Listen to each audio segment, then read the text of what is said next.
Olá, pessoal. Vou falar aqui um pouquinho hoje sobre ventilação mecânica no COVID. Para entender isso aqui é bom entender, ver um pouco a aula anterior sobre a parte pulmonar, que é importantíssimo a gente entender primeiro o pulmão para depois a gente começar a ventilar. Mas hoje aqui a gente vai falar um pouco de ventilação. A primeira coisa que a gente vai ter que entender é que isso aqui não vai ser uma aula para você sair mestre em ventilação mecânica. A gente tem que entender que é um mundo à parte, há milhares e milhares de coisas que diferentes, de maneiras de ventilar e tudo mais, que é basicamente impossível a gente entender, inclusive também não é minha especialidade, tá bom? Eu sei pouco sobre isso, mas vou querer passar aqui um básico para a gente poder manejar esses pacientes na emergência, na UTI, e para a gente evitar causar lesão e tudo mais. Então, a primeira parte é entender um pouquinho o pulmão. Lembrar o quê? Que no COVID, especialmente, a gente vai ter um paciente com uma SARA que vai ter dois perfis bem distintos, né? Que a gente já conversou, que é o perfil low e o perfil high. Lembrando que na última aula a gente já tinha conversado que o perfil low é aquele que não se beneficia tanto da pressão, né? É aquele cara que está com o alvéolo aberto, aquele cara que tem uma capacidade ali de uma complacência melhor e tudo mais, enquanto o perfil high é aquele que vai ter uma maior área de recrutabilidade. Lembrar que uma das principais vantagens, uma dos principais objetivos aí da gente entubar um paciente vai ser para aumentar a nossa área de troca, né? Lembrando, né, sempre uh, daquela parte que eu sempre gosto de falar para vocês, né? Do alvéolo, né? O alvéolo aqui, a gente vai ter o nosso alvéolo bonitinho, e que na verdade o que a gente quer nessa vida é deixar nossos alvéolos felizes, né? É deixar a gente sempre o quê? Ah, pá, pá. É deixar nosso alvéolo feliz fazendo troca. E que, dependendo do que a gente estiver precisando para o nosso paciente, a gente vai ter que otimizar essas áreas de troca, porque eles podem estar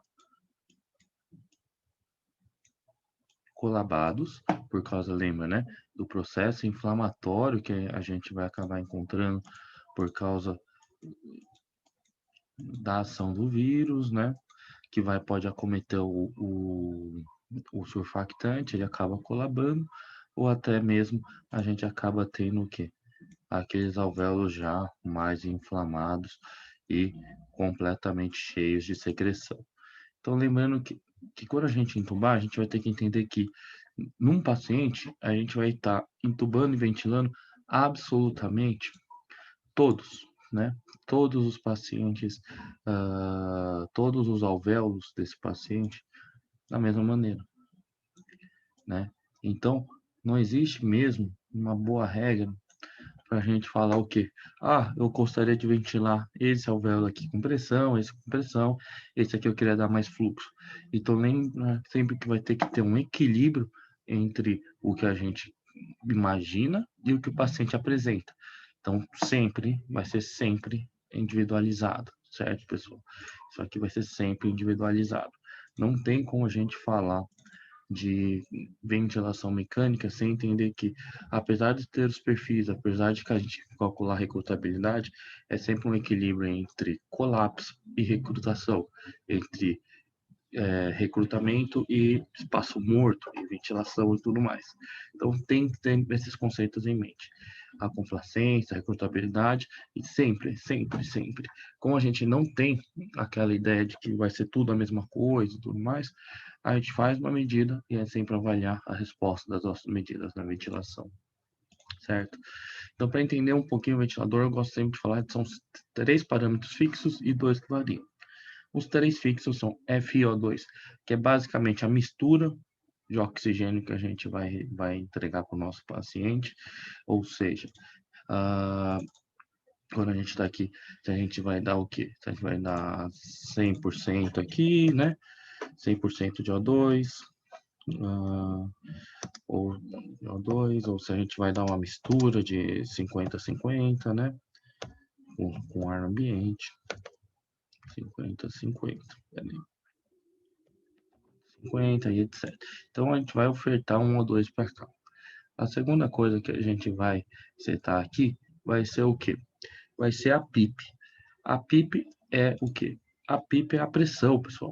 A PIP é literalmente a pressão que a gente vai colocar no alvéolo, tá? Então, quando a gente estiver enfiando o ar aqui, quanto que a gente vai continuar mantendo de ar por ali. Então, assim, lembrar que na parte de pressão positiva, a gente fica constantemente com a pressão entrando e para inspirar, a gente aumenta. Ou seja, a gente está sempre jogando o ar para dentro. A gente nunca para de jogar o ar para dentro. Então, esse ar basal que a gente fica enfiando no alvéolo é o que a gente chama de PIP. E a pressão inspiratória é basicamente o que essa pressão a mais, essas outras setas que eu desenhei.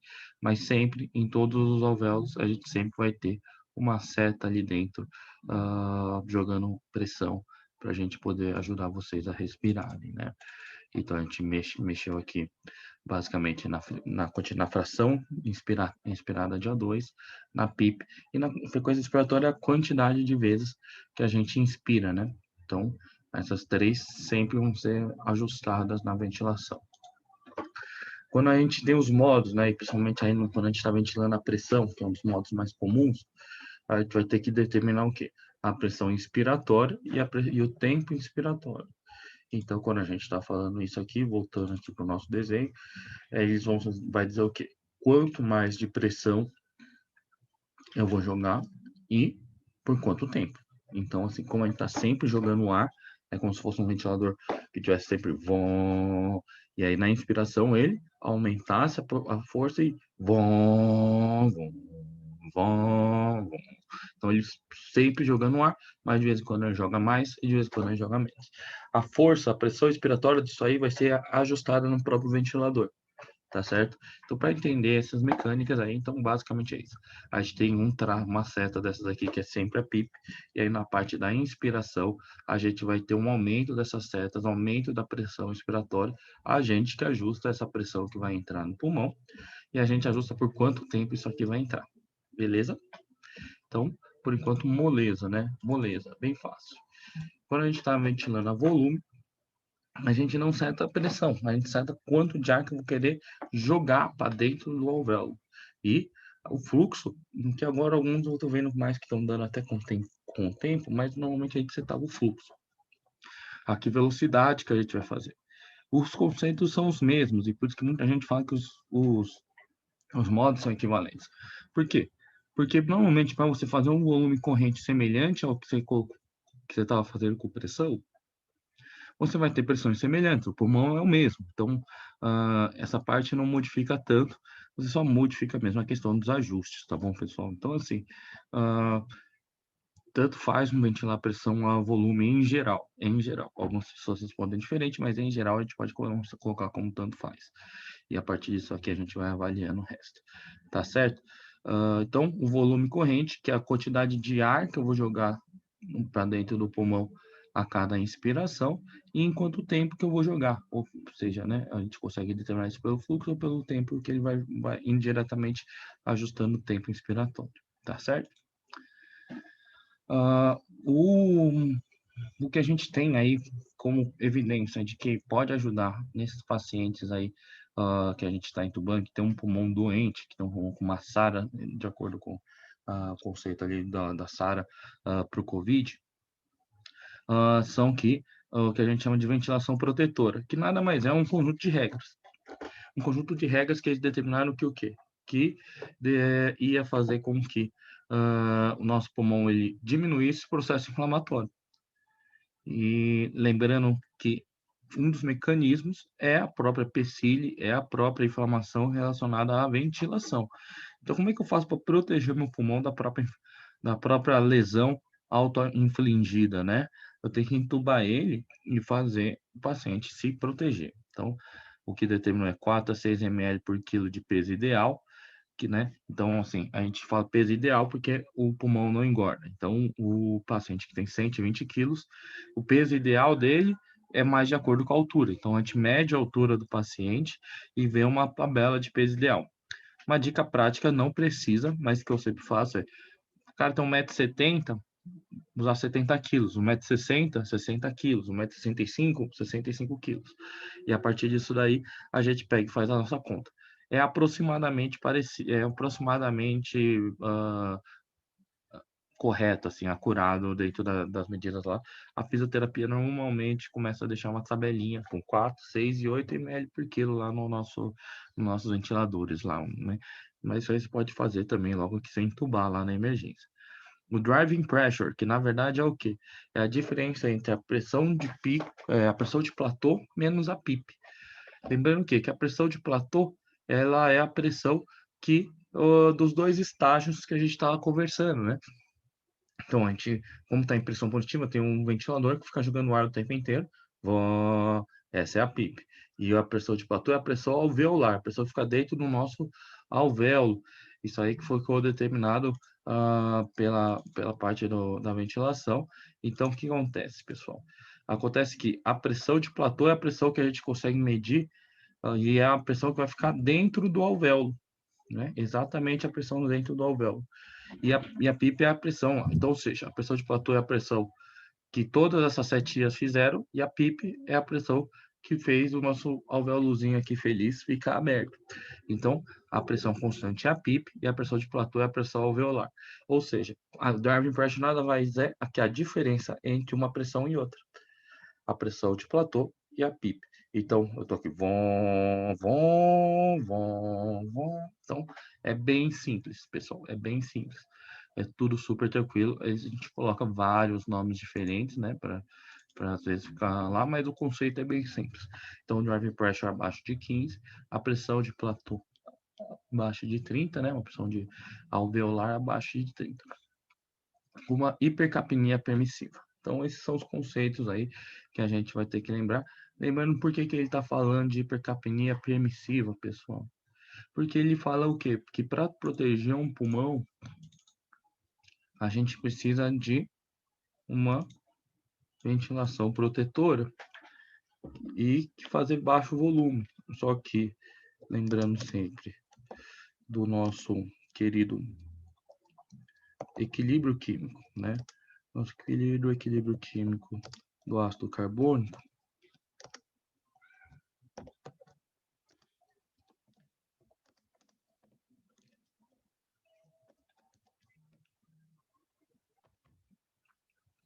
a gente sabe, a gente tem certeza absoluta que o quê? A gente tem certeza absoluta que a partir do momento em que a gente diminuir, né, a nossa, vou fazer baixo volume, eu diminuir a minha saída do CO2, naturalmente, o meu equilíbrio químico, ele vai vir para esse lado. E quando ele vem para esse lado, pessoal, o que acontece? O CO2 vai se acumular, hipercapnia permissiva, e o H+ vai aumentar. E uma vez que esses dois eventos acontecem, a gente vai ter que pensar em fazer volumes maiores. E aí era nesse ponto que a gente fala assim, ó, o paciente está muito mal, tudo mais, que a gente acabava fazendo o quê? A gente acabava saindo da ventilação protetora em busca da gasometria perfeita e aumentava a lesão e piorava a mortalidade dos pacientes. Então, o que eles acharam? Eles acharam, ó, vamos permitir um pouco mais o nosso pH ficar um pouco mais baixo, um PCO2 um pouquinho maior, que isso aí, no final das contas, vai valer a pena. Ele paga a conta para a gente e a gente consegue definitivamente aí ter um efeito melhor na mortalidade. Ventilação protetora não há discussão, tá bom, pessoal? Não há discussão. Isso aqui são coisas que melhoram a mortalidade. O ideal é que as pessoas possam estar em RA0 ou -1 com ventilação protetora, né? Então a gente sabe que supersedação também, hipersedação, não é o adequado para a gente lidar com os pacientes. Às vezes é necessário um RAS-5, mas nem sempre. Seria ótimo se todos os nossos pacientes estivessem confortáveis no tubo, né? Ventilando e tudo mais, confortável no tubo, a gente conseguisse conversar com eles, eles estivessem aceitando bem, entendendo bem, não estivessem confusos. Era o ideal, mas nem sempre a gente consegue, isso aí é ok. Quando possível, despertar diário, também é provado que melhora a mortalidade, e sempre, né, quando disponível, monitorizar nível de consciência através de um monitor, mais comum é a escala de BIS, né, um monitor de BIS, que você coloca uma fitinha assim na testa, e ele te dá uma escala numérica, né, lembrando que é abaixo de 30 do BIS, é uma sedação bem profunda, que não é o ideal, que também piora a morbidade dos pacientes. E entre 40 a 30 normalmente é o que a gente deseja. Tá certo, pessoal? Mas isso aqui é menos disponível, mas é bom a gente saber, porque um momento a gente tem que entender que monitorização de nível de consciência e atividade cerebral é tão importante quanto monitorizar cardíaco, PA e hemodinâmica. A gente tem que começar a cuidar melhor do cérebro dos pacientes, né? Porque a gente está vendo aí as consequências graves de sedação por longo período e sedações inadequadas e o quanto que é difícil essa realidade. E aqui, eu acho que é a parte interessante para todo mundo. Que eu vou falar o quê? Pessoal, eu sei que todo mundo já tinha visto aquela porcaria das metas da ventilação protetora, todo mundo tem de cor, e a grande dificuldade que eu sempre falo para todo mundo é a mesma coisa, né? Paulo, eu entendo que eu quero fazer isso aqui, mas eu não sei como eu chego nisso aqui. Eu entendo os parâmetros, eu entendo o que a gente muda, eu entendo o conceito de FI, de PIP, de frequência, da pressão inspiratória, do tempo. Eu estou entendendo tudo, vejo lá as curvinhas, mas de repente, sabe, meu paciente começa a ter problema e eu não consigo fazer ele ficar na ventilação protetora. Esse eu acho que é o grande ponto, né? As pessoas entendem isso, mas elas não sabem o que fazer para chegar lá. E eu acho que aqui eu vou dar um guiazinho rápido para a gente poder entender um pouco melhor. Então, assim, antes de a gente conversar sobre qualquer coisa de problema, eu gostaria que você soubesse o quê? Que em todos os problemas da ventilação mecânica, eu gostaria que você checasse essas coisas antes. Primeira coisa, avaliar o sistema como um todo. Ventilador, traqueia, cânula, o cuff está inflado ou não, a cânula está bem posicionada, tá muito introduzida. Será que ele está seletivo? Será que alguém, na hora de manipular o tubo, seletivou a nossa cânula? A traqueia, não a traqueia do paciente especificamente, às vezes tem lesão, mas assim, a traqueia do ventilador. Será que ela não está com furo, está tendo escape, está dando alteração da nossa ventilação por causa disso? O ventilador, a fonte de O2 dele está ligada, né? Uma vez eu lembro que um paciente entubou e não ventilava, ficava hipoxêmico para caramba, a gente aumentando FI, não mudava absolutamente nada. Quando a gente foi ver, estava desligado na parede o O2, ou o O2 não estava lá adequado. É, pô, ele tá na tomada direitinho, tem algum alarme estourando, tem algum limite no ventilador que está inadequado, alguma coisa desse tipo. Então, sempre avaliar o sistema como um todo, o sistema físico mesmo.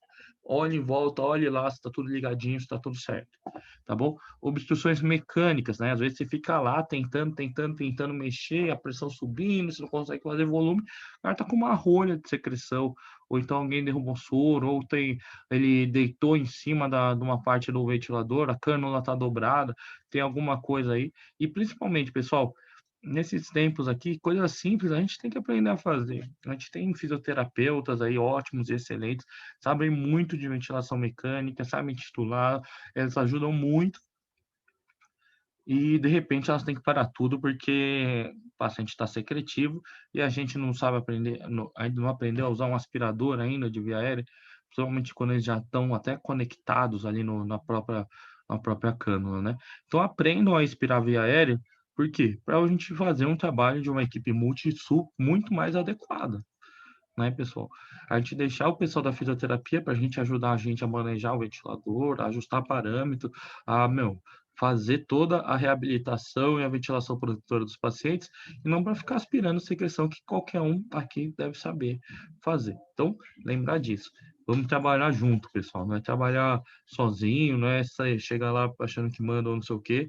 A gente tem que ir lá e fazer o melhor paciente. E o melhor paciente é o que é aspirar na hora que você vê que tem secreção, é deixar as pessoas aí fazerem as suas especialidades da melhor maneira possível. Então vamos ajudar, pessoal. A gente tem que aprender a aspirar, a gente tem que aprender a fazer todas essas coisas, né? Avaliar a distribuição de gases que eu sempre falei lá, né? O ventilador ele precisa do oxigênio e do ar comprimido ali, né? Então tem uma válvula amarela e uma válvula verde, normalmente padronizada. Uh, Sempre veja lá o estoque, e principalmente aí para o pessoal que trabalha em qualquer lugar, lembrar, né? Acabou já, né? A gente viu em Manaus aí, acabou o oxigênio. Então, assim, vamos ver se a régua está funcionando, se está tudo aberto da maneira adequada, e a gente cobrar sempre aí a estrutura para os nossos chefes, para os diretores de hospitais aí, sempre fornecerem essa estrutura para a gente, aí esse gás essencial para a gente manejar o Covid, né? Não dá, tá? Não dá para a gente conviver tratando Covid sem oxigênio. Isso é inviável. Então, você ficar sempre em cima disso, da parte mais administrativa, mas ficar em cima. Cuidado sempre com as movimentações, né? Então, movimentei meu paciente, ele começou a ficar mal. Então, lembrar o quê? Extubações, alteração de posicionamento de cânula, né? E quando você movimenta lá, aumenta o reflexo de tosse, e aí isso aí pode desconfortar bastante os pacientes, né? Lesões de via aérea com essa manipulação podem acontecer, né? Interrupções de bomba, que eu falo assim, né? O paciente às vezes estava lá, analgesiado, sedado, você mexe ele, coloca ele numa posição que dá mais dor para ele, as bombas começam a apitar, né? E pá, interrompem a infusão das drogas, isso aí tudo vai prejudicar o nosso paciente. Então, sempre que você vê alguém movimentando e tudo mais, fica em cima, fica de olho que essas movimentações dos pacientes críticos entubados, eles devem e vão piorar, e eles têm que modificar, muitas vezes tem que modificar de posição, mas eles vão piorar a ventilação, quase sempre, né? Às vezes melhora, dependendo do paciente, mas ficar atento aí nessa parte que é um momento crítico para esses pacientes graves. E, e tudo isso antes de sair mexendo no ventilador, pessoal, né? Não adianta a gente estar com o ventilador sem O2 e você ficar lá mexendo na pressão, mexendo em tudo mais, mexendo em parâmetros, se você não garantiu que todas essas coisas estivessem funcionando bem. Então, primeira parte, antes de mexer no ventilador, veja o paciente, veja o resto, veja a estrutura que você está. Então, vamos especificamente aos problemas aqui, né? A primeira parte, né? O paciente está retendo CO2, pessoal. Está retendo CO2 e ficando acidótico. Sim, sim, sim, é aquela mesma coisa do nosso equilíbrio químico, né? Então, ele está fazendo do ácido carbônico. Então, ele está fazendo uma retenção de CO2 e deslocando o equilíbrio para o lado do H+, e ficando acidótico. Qual que é a solução, pessoal? A solução aqui, basicamente, seria o quê? Aumentar a nossa excreção de CO2, certo, pessoal? Então, a gente vem aqui, a gente vai ter que aumentar aqui a nossa saída do CO2 aqui. Como é que eu faço isso aqui? Basicamente fazendo uma única coisa, que é aumentando o nosso volume minuto. Então, aumentar o volume minuto. Eu tenho que ter uma medida lá no próprio ventilador que você consegue avaliar, mas tudo que você for fazer vai ter que ser para aumentar o volume minuto. Então, assim, eu posso aumentar o volume minuto aumentando a pressão inspiratória. Se eu tiver espaço para pressão ali, e ainda conseguir manter protetor, eu posso aumentar minha pressão inspiratória por um período, para ele aumentar o fluxo dentro do alvéolo, e aumentando o fluxo, eu aumento meu volume minuto. Eu posso diminuir a PIP. Lembrando que... Paulo, mas eu não entendi essa parte. Isso, pessoal. Vamos lá. Diminuir a PIP significa o quê? Diminuir a PIP é basicamente que a gente vai pegar o nosso... Aqui está o nosso alvéolo. E aí, o que acontece quando eu diminuo a PIP? É simples, pessoal. Diminuir a PIP, lembrando sempre, é aquela diminuição daquela pressão constante que fica aqui. E aí, qual que é o problema da gente ficar jogando uma pressão constante para cá? É quando a gente está enchendo uma bexiga. E aí fica mais fácil de eu encher uma bexiga que ela está menos nessa condição do que eu encher uma bexiga que ela já está absolutamente cheia, pessoal.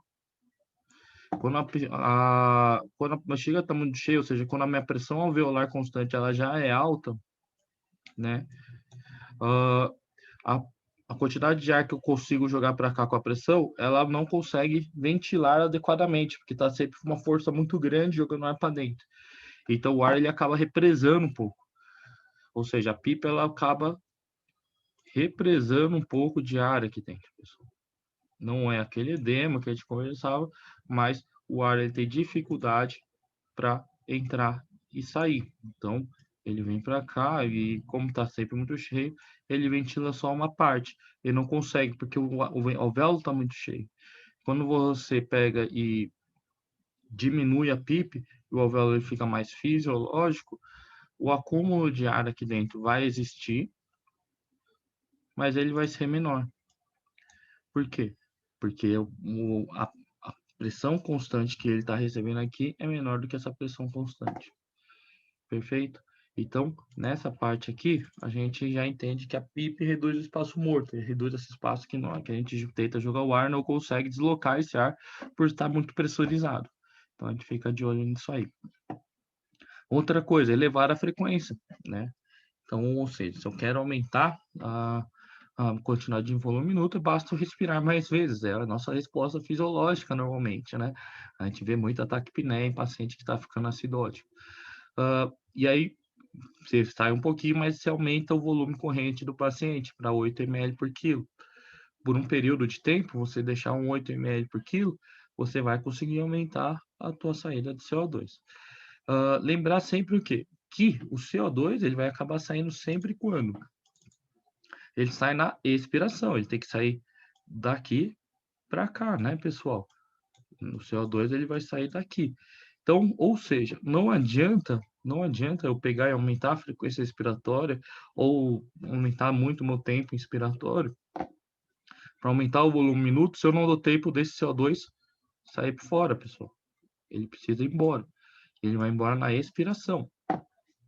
Então, assim, lembrar que cuidado com auto-PIP, que a gente fala que é quando a gente não dá tempo de esvaziar, e a curva de fluxo do ventilador ela sempre tem que chegar próxima do zero. Se não chegar próxima do zero, é porque você não está dando tempo do CO2 sair.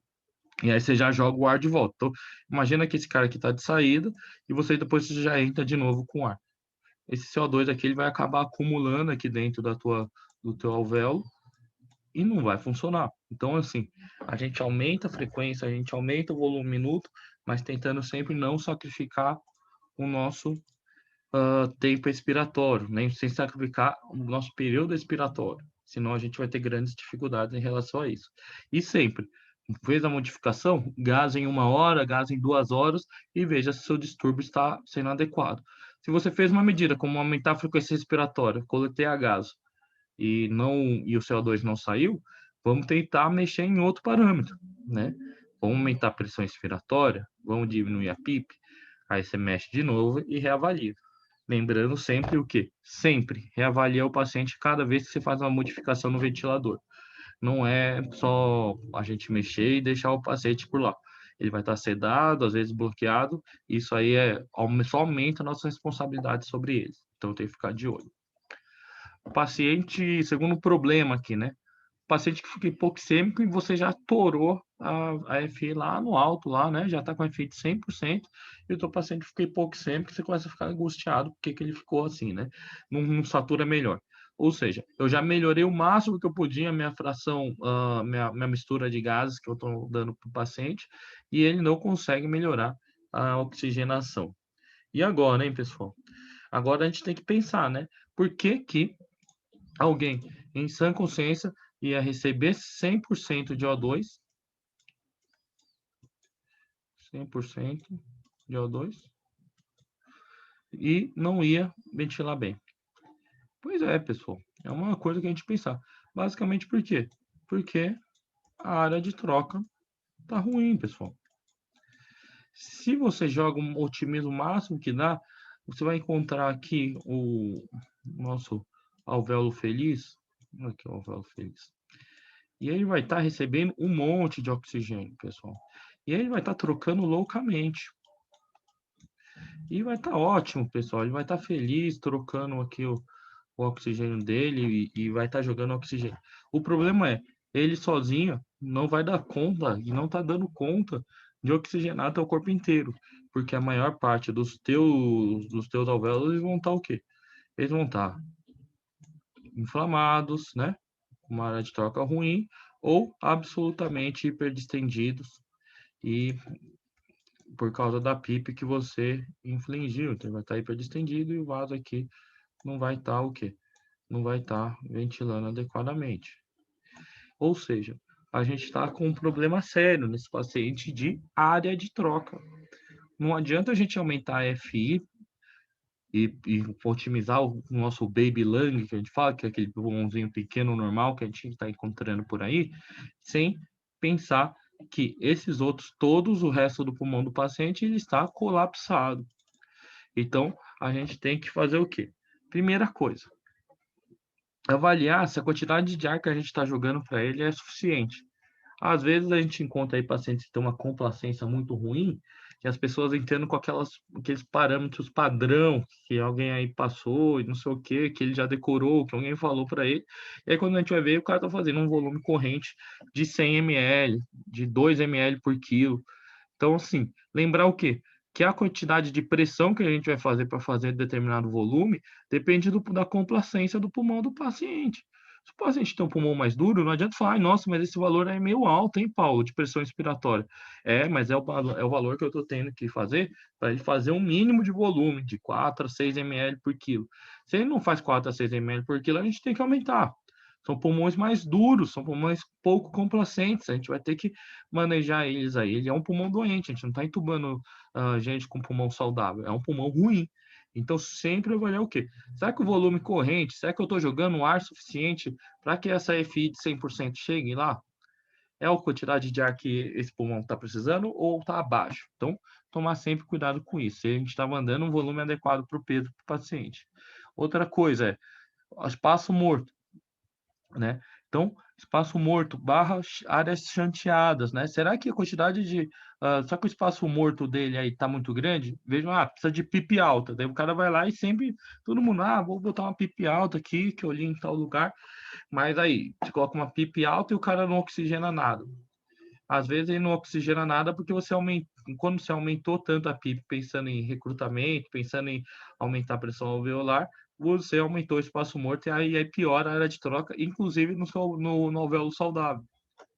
Então, às vezes a gente precisa diminuir o espaço morto do paciente. Pacientes com uma traqueia muito grande também, né? Lembrar que quando você ventila mecânico, todo o trajeto do ventilador da cânula até o ventilador é uma área que o pessoal considera uma área ventilável, mas que ele não, de fato, não ventila nada, né? Então, se aumenta muito o espaço morto, a gente tem que pensar sempre nisso aí, maneira da gente diminuir esse espaço. Tempo inspiratório inadequado. Lembrar o quê? Que a gente, quando a gente diminui muito o tempo inspiratório, você faz um volume em um período muito curto, ele acaba ele acaba não conseguindo ventilar também adequadamente. Aí ele basicamente faz o ar circular no espaço morto. Então a gente tem que ter um espaço, um tempo inspiratório mínimo para a gente fazer. Então normalmente a gente acaba deixando aí 0,9, 0,8, 1 segundo, por aí. Começa aí 0,7, 0,6, a gente começa a ter problemas, pessoal. Tem que maneirar, porque eu já vi gente aí com frequência respiratória de 36, de 40, com meio segundo. Isso aí não ventila nada, só fica jogando o ar para frente e para trás ali e ventila muito mal. Tempo expiratório. Então, sempre olhar ali o tempo expiratório também para esses pacientes. Outras coisas que pioram muito se você teve uma piora grave na área de troca. Que eu estou falando assim, estou ventilando o paciente e de repente ele começa a ficar hipoxêmico, alguma coisa aconteceu, né? Ele pode ter piorado o pulmão, pode ter infectado, ele pode ter tido um TEP, diminuído perfusão pulmonar. Isso aí pode deixar a gente um pouco mais hipoxêmico. Então, avaliar se teve algum outro fator associado, sem ser a nossa doença, para a gente ter perdido a área de troca e por isso que ele ficou hipoxêmico de uma vez. Isso aí é importante para a gente. E pensar em recrutamento alveolar, né? Fazer manobras de recrutamento de alvéolos, né? Para a gente pegar o quê? Para a gente pegar esse alvéolo que está triste aqui, né? Inflamado, cheio de espaço morto, e a gente conseguir abrir esses alvéolos. Conseguir pegar aqueles aqui que estavam atelectasiados, né? Pegar os atelectasiados, jogar uma pressão aqui dentro e deixar eles mais cheinhos, né? Cheinhos de ar. Então, fazer manobras aqui, pessoal, que vão fazer com que a gente consiga fazer essa transição para a gente poder ter mais pulmão fazendo troca, né? E sem o quê? Sem acontecer isso aqui que está acontecendo aqui no canto, que é o colapso do pulmão por excesso de pressão. Então é bem complicado ali essa parte, mas quando a gente tem isso aí, avaliar, recrutar, né? É para isso que a gente tubou para pressurizar o pulmão e pegar aquelas áreas que não estavam sendo ventiladas e começar a ventilar, né? Lembrando daquela parte do perfil high, principalmente, que é o que vai ser mais beneficiado por ele ter uma maior área de recrutamento, tá certo? Eu acho que isso aqui é bem importante para a gente. Então, sempre avaliar o volume, se está com um tempo expiratório bom, ver a área de troca aqui. No nosso caso, a gente usa muito a relação PF para fazer essa avaliação e procurar outras etiologias que eu falei lá de por que ele piorou e avaliar recrutar. Se houver na área recrutável, a gente avalia recrutamento para esse paciente, né? Então, se o cara tem uma tomografia com muita consolidação e tudo mais, a gente vai ter que avaliar um recrutamento alveolar para ele, tá certo? Isso aqui é um desafio aí, né? Que é uma coisa que a gente vê muito na emergência, a gente acaba vendo muito também na UTI. O paciente está assincrônico com a ventilação mecânica, né? O paciente está fazendo muito duplo disparo, o paciente está entrando muito, está muito taquipneico. Lembrar sempre, pessoal, a primeira coisa é a sincronia não é igual bloqueador neuromuscular. A sincronia, em geral, tem diversas causas. Às vezes, o volume corrente que você está deixando para ele está inadequado. Às vezes, o paciente está com dor. Então, eu queria muito ressaltar isso aqui. Avaliar sempre a analgesia dos seus pacientes quando eles evoluem com a sincronia. O próprio tubo ele é um estímulo muito tem muita nocicepção, né? Então, eles sentem muita dor por causa do tubo. Então, você tem que otimizar muito a analgesia do teu paciente para a gente poder, antes da gente sair bloqueando. Por quê?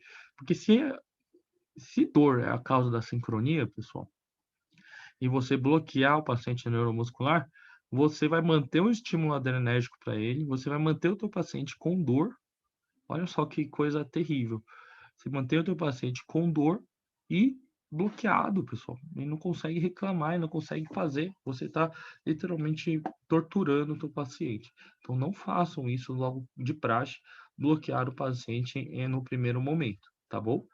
Otimizar a sedação também, né? Lembrar que no começo a gente otimiza a sedação. Então, primeiro passo, dor, sempre. Segundo passo, sedação, né? Às vezes, principalmente quando a gente acaba de entubar, a gente precisa de umas doses a mais de sedativo. Ou seja, vai precisar de fazer alguns bolos ali naquele momento para a gente poder melhorar a nossa sedação dos pacientes ali e esse primeiro acoplamento à ventilação mecânica. Sempre cuidado com delírio, né? E um dos grandes indutores do delírio é o próprio bloqueador neuromuscular, né? Sedação muito profunda, isso aí tudo pode dar delírio. E lembrar, pessoal, caras, às vezes a gente está há 3, 4 dias, né? Os caras estão há 3, 4 dias entubados, dormindo. É comum ficar confuso. E aí eles ficam agitados, né? Eles vão agitar. Então, sempre ali tá com delírio, o ideal é aquelas medidas comportamentais, conversar com o paciente, tentar acalmar, tentar orientar ele, e as farmacológicas, né? Então, nem sempre é bloqueador, às vezes é quetiapina, às vezes é risperidona, para a gente tentar fazer um controle, um manejo farmacológico desse delírio. A abstinência, pessoal. A abstinência, principalmente quando a gente vai fazer desmame e tudo mais, esses pacientes ficam. Eu já vi gente se viciar em morfina lá que ia, tipo, 2 vezes por semana no PS tomar uma dose de morfina, 3 vezes, né, na minha vida de pronto-socorro. Agora, imagina esses pacientes que estão uma semana recebendo opioide na veia, pessoal. Uma semana tomando ali fentanil na endovenoso. Esse paciente, ele vai entrar em abstinência quando você diminui a dose dele. Ele vai, eu tenho certeza absoluta disso. Então, assim, cuidado ao retirar opioides, cuidado a retirar benzodiazepínicos, né, que o mais comum que a gente deixa é sempre Fenta e Mida. Esses dois, eles vão dar abstinência, eles vão fazer os pacientes ficarem viciados, né, eles geram muita tolerância, né, então, assim, não é incomum agora a gente começar a ver pessoas com altas doses de midazolam, né? 45, 50 ml hora lá na bomba. E o paciente evolui com a sincronia. O que acontece? O cara tá uma semana. É basicamente isso. Não é que ele tá sincrônico, que ele não sei o quê. Ele vai precisar, na verdade, de 80 ml. Mas é muito alto. Não, mas aí ele tá muito tempo com eles. Então, a cada vamos começar a pensar na nossa prática, pessoal, estimular rodízios de sedação e rodízio de analgesia, reduzir a quantidade de opioides, reduzir a quantidade de medicações que geram tolerância, como benzo, né? Então, assim, Ficou 3 dias com fentanil, vamos trocar, vamos colocar outro opioide, vamos modificar o esquema, né? E sempre pensar nas medicações poupadoras de opioide, né? As que a gente chama lá, né, da analgesia multimodal, que é basicamente o quê? Dipirona, gabapentina, né? Paracetamol. Ah, mas tá com fente, você vai botar dipirona, Paulo? Vou colocar. Por quê?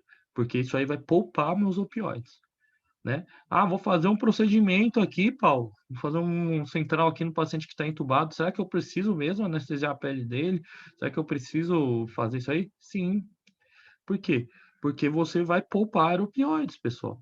Você vai, se você fica fazendo estímulo nociceptivo, ele começa a ficar assim crônico na ventilação durante um central, por exemplo, não é uma questão de você bloquear ele para resolver. É uma questão de você analgesiar a pele dele, fazer uma anestesia adequada para diminuir esses estímulos e diminuir a dose de opioide. Então, daqui a pouco o cara tá com 5, 10 de fenta, 50 de mida, e a gente não vai conseguir e não vai servir para nada. Gastando muito recurso, lembra o quê? Que esse rodízio, ele poupa recurso. Você tem que pegar, usar midazolam a rodo, ou tipo, trocar e colocar um Precedex, colocar um Propofol, né? Tirar o fentanil, colocar uma ketamina, por exemplo, né? Colocar uma lidocaína, colocar outras medicações que vão ajudar a gente a poupar medicações por causa da tolerância. E medidas não farmacológicas essenciais, né? Então, assim, o posicionamento do paciente, né? Conversar com ele, diminuir a ansiedade, né? Isso aí tudo aí, presença de familiares quando era possível. Agora temos dificuldades com isso no Covid, mas antigamente era mais possível a gente executar esse tipo de ação, né? E sempre, pessoal, a sincronia às vezes é ajuste de ventilação. Você pode tentar ajustar a ventilação de acordo com a sincronia. Às vezes ele está precisando de mais volume corrente, eles são sedentos por volume no COVID, eles muitas vezes não toleram mesmo a ventilação protetora, porque eles querem fazer 8, 10, 12 litros ml por quilo. E é comum, né? Eles estão ali querendo ventilar mais, porque eles estão sentindo que o pulmão deles está inflamado. Então, sempre cuidar com isso, com duplo disparo, né? Um trigger acelerado, que isso aí no Covid ainda está sendo um pouquinho estudado. A gente não sabe, mas a gente sabe que eles têm um drive respiratório elevado, né? Então, quando bloquear, né, Paulo? Isso é o grande ponto. Então, nunca na primeira sincronia, né? Tá sincrônico, bloqueia. Jamais. Otimiza a analgesia, eu faço bolos de sedação, eu vejo se ele tem algum sinal de delírio, abstinência, se a gente retirou algum remédio recentemente. Rodizio, às vezes troco a sedação, às vezes está muito tempo, está precisando de dose muito alta, eu coloco uma outra classe, ele se dá melhor, né? Faço medidas não farmacológicas, literalmente tento conversar com o paciente, acalmo ele, com o tubo na garganta, ainda meio um nível de consciência mesmo mais raso, tenta conversar com ele, tenta acalmar ele, se apresenta, conversar com o paciente, tá bom? E ajusto a ventilação. Tento colocar uma coisa mais fisiológica, vejo se ele tolera bem o suporte, vejo se ele fica bem em suporte, né? E tudo mais. Então, indico sempre o quê? Após otimizar a analgesia e o ventilador. Então, assim, eu tenho que mexer alguma coisa na analgesia do meu paciente que está sincrônico e da ventilação. Eu não pego e bloqueio ele diretamente. Eu bloqueio ele também quando ele estiver fazendo VILE, né? Aquela Ventilation Induced Lung Injury. Se eu ajusto tudo e ele continua querendo fazer 12 ml por quilo, 12 ml por quilo, eu vou precisar interromper esse ciclo, senão a inflamação do pulmão dele só piora. Então aí é justo a gente bloquear esse paciente, tá bom? Fazendo volumes muito grandes, 14, 15 litros ali no espontâneo, né? Com um desconforto muito grande. O P01 é uma medida de desconforto, tem várias outras, né? Os físicos até sabem mais, bem mais do que eu, é bom a gente conversar mais com eles. O P01 foi um que me ensinaram, né? Que é quando ele tem o drive próprio e a gente vê se esse drive ele tá puxando, fazendo muita força. Você faz uma pausa expiratória. O próprio ventilador dá ou você mede quando a curva de pressão ela vai ficando negativa e você vê o tamanho do P01 dele. Se tiver muito excessivo, senão que esse paciente vai fazer lesão inflamatória pulmonar por causa da ventilação. Então, uma das coisas que, mesmo depois do otimizado, o cara ainda continua fazendo um P01 muito alto, a gente tem que começar a pensar em ajustar melhor ou até em bloquear, né? Produção prona é relativo. Teve gente aí que o estudo Rose, que é um dos principais aí da posição prona e de ventilação, eles viram que não é necessário, eles tiveram uma boa parte do estudo foi feito em pacientes que estavam muito bem sedados e analgesiados, entregues à ventilação, e eles fizeram ali sem bloqueio. Então dá para pronar um paciente sem estar bloqueado, tá bom? Na prática é muito comum o bloqueio. Eu acho que assim, se você não estiver conseguindo controlar antes a ventilação, o paciente estiver assincrônico, estiver ruim, bloqueio. Não vai pronar ninguém assincrônico e vai pronar ninguém assincrônico e aí deixar o paciente daquele jeito que isso aí vai aumentar a lesão pulmonar, vai piorar tudo, né? É terrível, é meio ruim. Então, bloqueie o paciente se não estiver conseguindo ajustar, mas que se ele tiver entregue, tiver bonitinho, nem sempre precisa, tá? E por que que eu coloquei aqui em vermelho? Por que que parece que eu tô falando muito contra, né? Mas a realidade é que, assim, o bloqueador neuromuscular, a gente tem que colocar ele sempre com a ideia de retirar. Por quê? Porque ele causa uma atrofia muscular muito grande, pessoal. Esses pacientes perdem muita massa muscular e essa perda de massa muscular é extremamente nociva para o paciente. O diafragma, ele não consegue mais sair, não vai ter mais força para inspirar, porque ele fica absolutamente paralisado e atrofia. Então, assim, nunca eu vou colocar um bloqueador na muscular, coloquem lá, ó, entrou o dia tal. E sempre pensando em, ó, eu vou tentar tirar ele em 24, vou tentar tirar ele em 48 horas. Não é porque ele está lá paradinho ventilando que eu vou pegar e vou manter o lá. É um absurdo deixar por uma semana. Esse paciente, depois você deixa muito tempo, ele não consegue desmamar a ventilação, ele não consegue sair do ventilador. Então, sempre, pessoal, sempre, coloca o bloqueador com a ideia de tirar. E nunca você vai usar bloqueador sem ser da analgesia. Tá? É criminoso você bloquear, é como você amarrar um paciente e ele não conseguir reagir, ele não conseguir mostrar nada, ele vai continuar sentindo tudo, ele vai continuar com dor. Então é criminoso, pessoal. Não façam, não façam. Se vocês virem isso, intervenham, não deixe ninguém ficar com bloqueador neuromuscular sem ser da analgesia. E lembrar o quê? Que ele não é calmante, que ele não é sedativo, tá bom? Ele não é nada disso. Ele age na placa neuromuscular. Ele não faz nada disso. Ele continua com dor, ele continua sentindo tudo. E isso aqui, bloqueador, tem que ser uma indicação pro paciente, para proteger o paciente. Não é um remédio para acalmar o médico que não sabe ajustar, tá certo? Então nunca vai ser, eu bloqueei ele, agora ele tá super bem e você fica calmo. Não. Você bloqueia ele para depois tentar tirar. Você tem que libertar o paciente do bloqueador sempre. Outro problema é uma dificuldade para desmame, né? A gente estuba pouco o paciente, né? Na emergência a gente estuba muito pouco, né? Na UTI a gente está tendo que lidar mais com essa situação de paciente que está evoluindo bem, a gente tentar fazer o desmame e a gente tem dificuldades. Então, assim, avaliar todos os dias, né? A possibilidade de ir diminuindo o parâmetro. Lembrar que você nunca vai estubar alguém com parâmetros altos de ventilação, alta FI, alta PIP, pressão respiratória alta, tudo mais. Então, veja se você com poucos parâmetros, com baixo suporte, tá ok. Então, todo dia, o paciente está bem? Está bem? Então tá bom. Se ele está bem, vamos ver se ele fica muito ruim com menos parâmetros? Vamos começar a desmamar as ventilações? Não é só olhar, evoluir, deixar tudo igual todos os dias, né? A gente tem que tentar ajudar os pacientes a evoluir. Então, tira um pouco do suporte, veja se ele mesmo consegue ir levando bem com a diminuição do suporte invasivo. Então, desmame sempre, todos os dias, pessoal. Não se acomodem com um paciente que está lá já há mais de uma semana, que está lá com os mesmos parâmetros há uma semana. Vamos tentar melhorar alguma coisa, muda a analgesia, muda a sedação, muda o parâmetro. Vamos fazer esses pacientes evoluírem, vamos fazer eles saírem da UTI, vamos ajudar eles a ter alta. Delírio é uma principal causa. Então, assim, o paciente está sedado por uma semana, ele vai precisar de ajuda. Então, quetiapina, medidas não farmacológicas, orientação no tempo e espaço, despertar diário, né? Tentar acordar os pacientes, conversar com eles para eles acordarem mais calmos. E os drogas que a gente usa normalmente nesse caso aqui é quetiapina e risperidona. É sempre bom para a gente ir colocando. Dor, pessoal, né? Os pacientes que ficam com opioides muito tempo, eles desenvolvem muito o sinal aí da hiperalgesia. O paciente fica com muita dor a poucos estímulos, né? Quase uma Lodine ali. Então, lembrar o quê? Gabapentina, dipirona, né? Paracetamol, outras medidas ali que vão ajudar a gente a ser adjuvantes ali, né?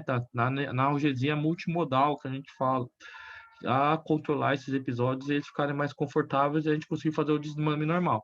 Se tiver com muito opioide, metadona normalmente é o que a gente usa para desmame ali dos opioides, né? Então, sempre deixar uma metadona se ficou muito tempo lá com fenta ou com algum opioide a mais. Abstinência, tremores, sudorese profusa, isso aí tudo aí pode acabar dando aí para os nossos pacientes aí que ficaram aí muito tempo com fenta, com benzo, né? Então, sempre cuidado ali, né? Lorazepam, benzo, né? Uma boa medicação para a gente fazer desmame, metadona ali nos opioides, acho que são os mais comuns.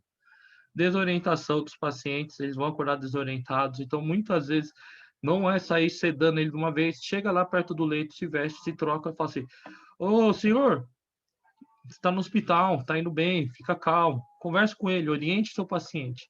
Mesmo que ele ainda esteja meio estranho, oriente seu paciente, tem como contexto comum conversar com eles que estão acordando agora, né? Não precisa fazer grandes estímulos, mas lembre assim, tentem acordar o paciente do jeito que você gostaria de ser acordado todos os dias, né?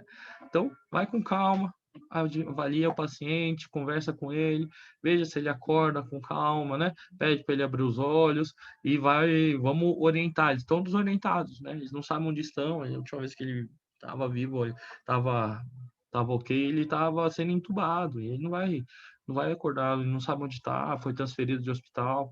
Então é bem difícil para eles. A vida deles muda muito, né? Se a gente acha que é difícil para a gente, imagina para eles, tá certo? E no caso de falha, pessoal, grande oportunidade para a gente trocar, né? Então, o que eu tô falando assim, o cara tava com 45 de mira e começou a desmamar e ele começou a piorar. Poxa, vai voltar o mida, vai voltar o feita, vai voltar o bloqueador? Não. O cara teve uma piora. Pô, volta com o Precedex, né? Volta com o Precedex e uma ketamina pro cara, em vez de voltar o feita e o mida, né? A gente já tava lá melhorando a abstinência, a gente já tava lá, sabe, com a metadona, com o lorazepam, com o desmame, e de repente ele volta tudo de novo, a gente dá todos os passos atrás. Não, uma oportunidade gigante aqui, pessoal. Uma oportunidade quando a gente tem uma falha ou quando ele começa a agitar, vamos tentar outra coisa. Vamos tentar manter o trabalho inteiro que a gente fez para a abstinência, para a gente não perder. Então, a gente pode, sim, usar as outras opções que a gente tem no serviço. Coloca uma outra droga, né? E, às vezes, até estratégias intermitentes. Não precisa colocar tudo em bique de volta. Ele acordou com dor? Pô, faça analgésico e depois eu revejo. Faz uma dose em bolos. Deixa de 4 em 4. Vamos ver se ele tolera mais, né? É uma boa opção para a gente, né? Na ordem, pessoal, lembra o quê? Não tira o analgésico antes de tirar a sedação. Se você tirar a sedação, ah, o analgésico antes, ele vai acordar com dor, né? Tá sem remédio para dor. E isso aí vai complicar bastante nossa vida. Então, sempre acorda o paciente com analgesia e aí depois a gente vai desmamando a analgesia. Eu acho que é a maneira mais humana para a gente fazer.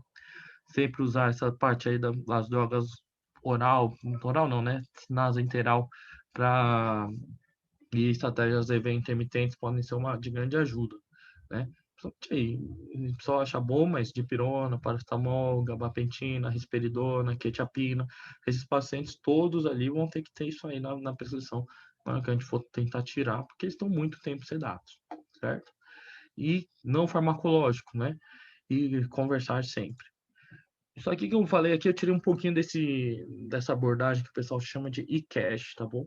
Que é o quê? Early Comfort with Analgesia, Minimal Sedatives and Maximum Human Care. É um artigo aqui que foi feito aí por esse cara aqui, não sei se vocês conhecem, Jean-Louis Vissin. É o cara que também desenvolveu a escala do SOFA, tá, pessoal? Você vê que os caras que fazem ciência boa, eles estão sempre fazendo. Que eles são muito... é uma abordagem voltada para o paciente que busca muito o quê? Essa parte aí de terapia multimodal, né? em medidas não farmacológicas, diminuir cada vez mais a sedação, né, de cada vez mais bloqueio e fazer cada vez mais os pacientes estarem conscientes mesmo nas unidades intensivas em emergência, né, não deixar eles absolutamente sedados o tempo inteiro. E isso aqui eu achei super interessante para a gente pensar também, que eu até tinha visto lá a médica que cantou lá na UTI do MBOA e tudo mais, né, pessoal? Muito interessante, ó. Foi feito um estudo com terapia musical, colocava um fone no ouvido, e eram 3 grupos, um com música, direcionado para o gosto do paciente, né? Outra que era para cancelamento de ruídos, o cara ficava no silêncio, e o controle era o nosso barulho, nosso ambiente normal, né? Com bomba, com monitor apitando, com gente falando e tudo mais. O que eles viram é que a música ela diminuiu em até 40%, pessoal, a escala de ansiedade, desses pacientes, né? E talvez isso aí seja um caminho para a gente fazer uma abordagem mais humana dos nossos pacientes, diminuir a ansiedade, diminuir a quantidade de droga e, no geral, foi mais custo efetivo. Então, assim, cuidado, pessoal. Os pacientes que estão lá sedados e analgesiados, eles estão lá dentro, né? Eles continuam sendo as pessoas que elas sempre foram, e conversar com elas e tudo mais é uma missão nossa, né? A gente tentar ser um pouco mais humano em um tempo tão sombrio. Eu acho que isso aí vai ajudar não só as nossas práticas, como também é custo efetivo, diminui a quantidade de sedação, diminui lá que agora está ficando escasso, e vai melhorar nossos atendimentos e desfecho dos pacientes. Tá bom? Essas aí foram as dicas aí que eu tinha aí para dar para vocês hoje. Tá certo, pessoal? Obrigado. Tchau, tchau.